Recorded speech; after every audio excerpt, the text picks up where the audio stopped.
Ya pemirsa, keluarga anggota polisi yang menjadi korban penembakan di Waikanan, Lampung menemui pengacara Hotman Paris di Jakarta. Mereka datang untuk mencari keadilan. Dalam pertemuan dengan keluarga korban penembakan, Hotman Paris mengatakan istri dari AKP Lucianto dan Bribka Petrus tidak hadir di Jakarta. Mereka dicegah datang ke Jakarta karena akan ada Kapolri ke Lampung untuk bertemu keluarga korban. Pertama, ibu ini. Kepada Hotman, keluarga korban menjelaskan mengenai sosok ketiga korban ke Hotman Paris. Pertama, yang kedua, yang berikutnya, ibu kakaknya, kakak kandung dari almarhum. Ya, jadi yang hadir di sini diwakili terkait dengan dua korban, istri dari Kapolsek. Ya, saya udah bikin video barusan, isi dari Kapolsek mau berangkat ke sini kemarin, ya, katanya dicegat di jalan, ya, dicegat di jalan oleh oknum, oleh siapa yang cegat? Coba ceritakan dulu. Jadi tadi malam itu Ibu Kapolsek dengan istrinya almarhum. Istri almarhum.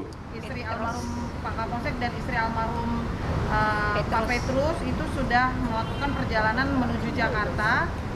Namun di tengah perjalanan mereka dipaksa untuk kembali lagi dengan alasan bahwa akan ada kunjungan Pak Kapolri. Namun mereka tetap melanjutkan perjalanan. Tapi lagi-lagi mereka dikejar oleh oknum anggota Polsek Guaimadang, Polres Oki Timur, Sumatera Selatan. Dan akhirnya mereka kembali lagi lah, terpaksa ikut kembali ke rumah. Dan sampai pagi rumah mereka masing-masing dijaga oleh anggota Polsek yang sebelumnya tidak pernah. Jadi dua istri dari almarhum Kapolsek sama almarhum Pak Petrus tidak diizinkan oleh oknum aparat kepolisian untuk datang ke Jakarta. Alasannya karena Kapolri mau datang hari Rabu, kami nggak tahu, dan kami juga tidak mempersoalkan alasannya apa. Cuma sangat disayangkan mereka kan punya hak ajasi untuk memperjuangkan penegakan hukum atas suaminya yang meninggal. Kenapa harus dicegat gitu di jalan, dan kenapa rumahnya ditungguin, ya? Jadi dua istri dari almarhum, dua almarhum tidak bisa hadir. Sedangkan yang satu kan masih bujangan, yaitu Galip, ya, ibunya yang hadir. Oke. Dan untuk kami mencari keadilan atas almarhum adik saya AKP Anumerta Lucianto SH. Dia adik bungsu saya, adik yang mempunyai kakak perempuan 4. Saya mbaknya yang nomor 3. Kebetulan adik saya itu sangat dekat sekali sama saya. Karena adik saya menganggap saya sebagai pengganti almarhum ibu. Adik saya baru dibawa pulang. Betapa hancurnya kami yang berapa bulan, anaknya 1 tahun tidak bertemu karena dia tugas Kapolsek di negara batin, di daerah terpencil di Waikanan. Saya 3 malam, sebelum kejadian ini saya 3 malam tidur di negara batin. Karena adik saya minta, Kak, katanya, Mbak, tolong tidur di rumah dinas saya di Kapolsek Waikanan. Saya ada videonya 2. Kebersamaan saya dengan adik saya diajak jalan-jalan di tempat dia dinas. Ada 2 videonya. Ketika kami sedang menunggu dari hari Senin sampai hari ini, 9 hari, belum ada ketetapan tersangka dari pelaku. Kami bingung, kami harus kemana, kami harus mencari keadilan. Sedangkan adik saya itu polisi Kapolsek 31 tahun. Dia mengabdi sebagai polisi. Adikku itu tidak neko-neko. Anda tahu sendiri, sudah viral, adik saya miskin. Dia tidak punya rumah yang mewah. Kenapa adik saya setelah meninggal gugur di bulan suci Ramadan? Perintah atasan supaya membuarkan sabung ayam, adik saya gugur. Setelah gugur difitnah dengan bermacam-macam. Fitnah, itu fitnah, bukan nyata. Tolong Pak, tolong. Saya menuntut keadilan adik saya. Saya minta diadili. Seadil-adilnya karena nyawa adik saya sudah tiada. Tolong. Ya, cukup. Jadi ibu datang sesudah 9 hari ya? Ya. Hari H itu sudah datang, Pak. Kenapa? Hari pertama udah datang, malamnya Enggak, maksudnya sesudah 9 hari kok belum ada tersangka begitu kan? Betul, Pak. Padahal sudah ngaku yang menembak. Iya. Terus gimana dari anaknya, putrinya Pak Kapolsek mau ngomong apa, silakan? 1 tahun saya nggak ketemu bapak saya. Karena beliau kan dinas di negara batin yang memang daerahnya lumayan terpencil. 1 tahun saya nggak bertemu bapak saya pulang bapak saya sudah kaku di ruang otopsi. Saya anak satu-satunya. 1 tahun saya mau pulang, bapak saya udah nggak ada.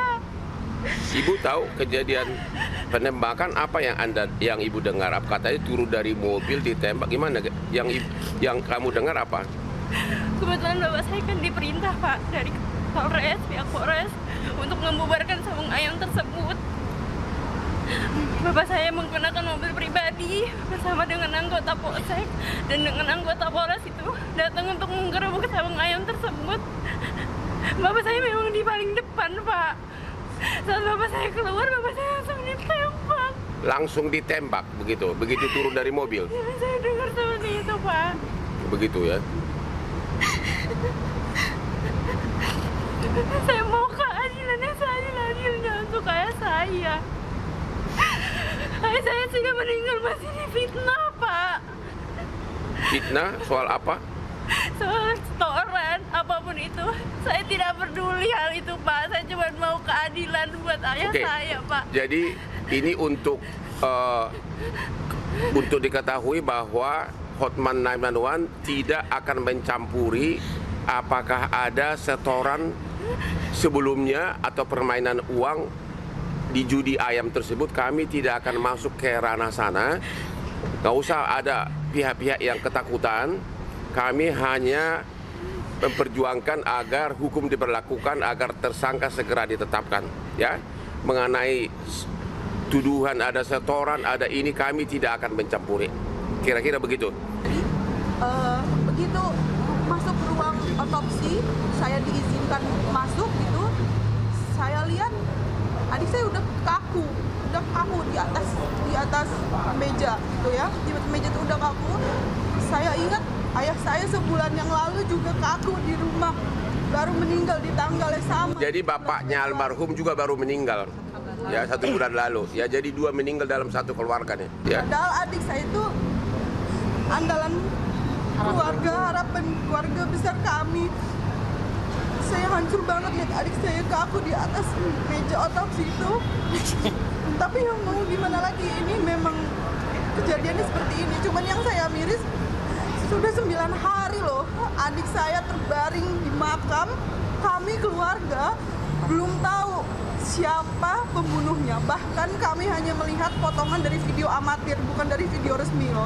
Video amatir dari warga sekitar, ini orangnya gitu. Dan itu kan nggak resmi gitu loh, Kak, gitu. Jadi kami nih keluarga bertanya-tanya, ini adik kami udah 3 hari udah lewat, 7 hari udah lewat, bahkan sampai udah 9 hari kita nggak tahu siapa yang bunuh adik saya, siapa yang bunuh anak dari ibu saya, kita nggak tahu gitu. Kami bingung, kami mau nanya ke siapa. Saya bingung, apa saya mau datang ke Denpom sih, saya nggak tahu gitu. Ya. Jadi ya kami hanya menunggu gitu. Makanya kami datang ke Jakarta untuk meminta tolong kepada Bapak Hotman Paris dan tim agar bisa membantu kami untuk mencari keadilan. Oke, terima kasih. Ada pertanyaan menarik. Tadi waktu kita ketemu, putrinya Kapolsek mengatakan, benar nggak begitu turun dari mobil langsung ditembak? Benar nggak begitu? Yang Anda dengar? Kalau yang saya dengar, bapak itu parkir dulu mobilnya,